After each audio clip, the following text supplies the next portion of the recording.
بسم اللہ الرحمن الرحیم صلی اللہ علیہ وآلہ وسلم۔ السلام علیکم۔ آج میں آپ کو ایک ایسا عمل بتاؤں گی جس کے کرنے سے اگر کسی کے گھر میں بہت زیادہ لڑائی جھگڑا ہو اور بات طلاق کی نوبت تک پہنچ جائے تو طلاق نہیں ہوتی۔ اس وظیفے کو کرنے سے اللہ تعالیٰ میاں بیوی میں پیار محبت ڈال دیتا ہے اور گھر امن کا گہوارہ بن جاتا ہے، گھر میں سکون آ جاتا ہے اور شوہر بیوی سے پیار کرنا شروع کر دیتا ہے۔ اگر دوستوں کے درمیان بھی کسی بات کی وجہ سے لڑائی جھگڑا شروع ہو جائے، ناچاکی شروع ہو جائے تو دوستوں میں بھی پیار محبت یعنی کہ دوبارہ سے دوستی شروع ہو جاتی ہے۔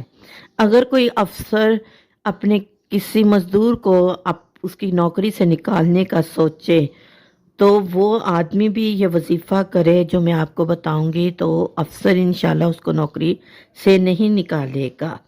وظیفہ یوں کرنا ہے کہ پہلے یا جامعوں کو 2 مرتبہ لکھیں، پھر 4 مرتبہ یا جامع لکھیں، پھر 6 مرتبہ یا جامع لکھیں۔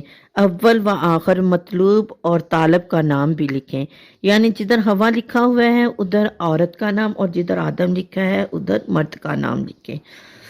اس تعویذ پر سورۃ الحجر کی آیت نمبر 47 کو 114 مرتبہ پڑھ کر دم کریں، پھر کسی درخت پر لٹکا دیں تاکہ ہوا سے وہ تعویذ ہلتا رہے۔ انشاءاللہ تعالیٰ کوئی بھی یہ تعویذ کرنے والے کو جس مقصد کے لیے کرے یعنی جدائی نہ آئے تو انشاءاللہ تعالیٰ جدائی نہیں آئے گی۔ اگر کسی عورت کا شوہر کسی غیر لڑکی کو پسند کرنے لگا ہو اور وہ اسے طلاق دینا چاہتا ہو تو انشاءاللہ تعالیٰ وہ اسے طلاق نہیں دے گا، گھر میں امن آ جائے گا۔ اگر آپ کو آپ کا افسر نوکری سے نکالنا چاہتا ہو تو افسر نوکری سے نہیں نکالے گا یہ عمل کرنے سے۔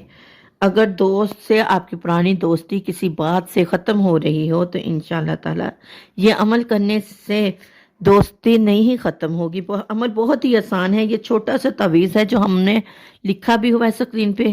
اس تعویذ کو لکھ کر درخت کے ساتھ لٹکا دینا ہے اور پھر سے بتاتی ہوں، سورۃ الحجر کی آیت نمبر 47 کو 114 مرتبہ پڑھ کر دم کرنا ہے۔ انشاءاللہ تعالیٰ اللہ تعالیٰ ضرور سبب بنائے گا جس مقصد کے لیے بھی یہ کیا گیا ہو۔ آمین ثم آمین صلی اللہ علیہ وآلہ وسلم۔